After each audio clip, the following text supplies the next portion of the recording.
ఈరోజు మన జాతి బిడ్డ బాబు జగజ్జీవన్ గారి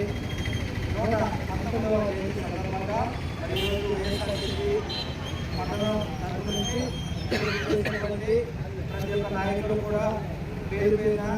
హృదయపూర్వక ధన్యవాదాలు. అదేవిధంగా మన ప్రీతమ నాయకులు నల్లగొండ సాంబశివరావు గారు, అదేవిధంగా వారి ధర్మపత్ని సుధారాణి గారిని కూడా హృదయపూర్వక ధన్యవాదాలు తెలుపుతూ, మరి ఏదైతే దళిత జాతి మరి ఆ రోజుల్లో అంటరానితనాన్ని ఎంతో దుర్భర జీవితాన్ని అనుభవిస్తున్నటువంటి రోజుల్లో మన జాతిలో కూడా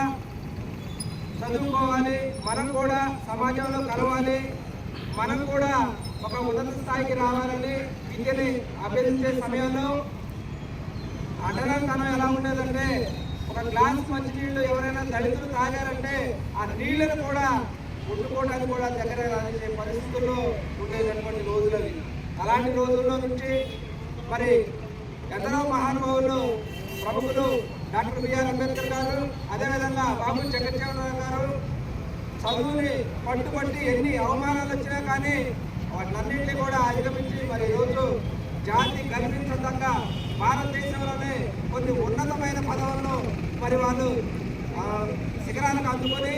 వాళ్ళు చేసినటువంటి మన దళిత జాతికి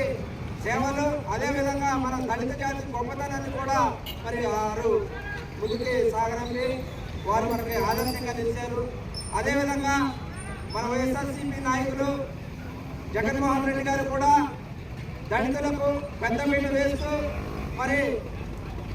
వారు ఒక పీరియడ్లోనే మనం చూసాం 2018-19 సమయంలోనే మన జాతికి గర్వకారణంగా విజయవాడ నాడిపోటీలోని డాక్టర్ బిఆర్ అంబేద్కర్ గారి విగ్రహం దాదాపుగా 200 అడుగుల పైచిలకు మరి విగ్రహాలు స్థాపించి దళితులకు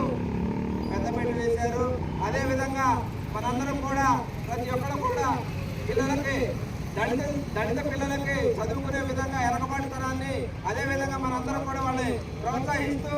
అందరం కూడా ముందుకెళ్లే విధంగా అందరం తోడ్పడాలని నేను తెలియజేసుకుంటూ ఈ అవకాశం ధన్యవాదాలు తెలుపుకుంటూ జై జగన్, జై జగన్.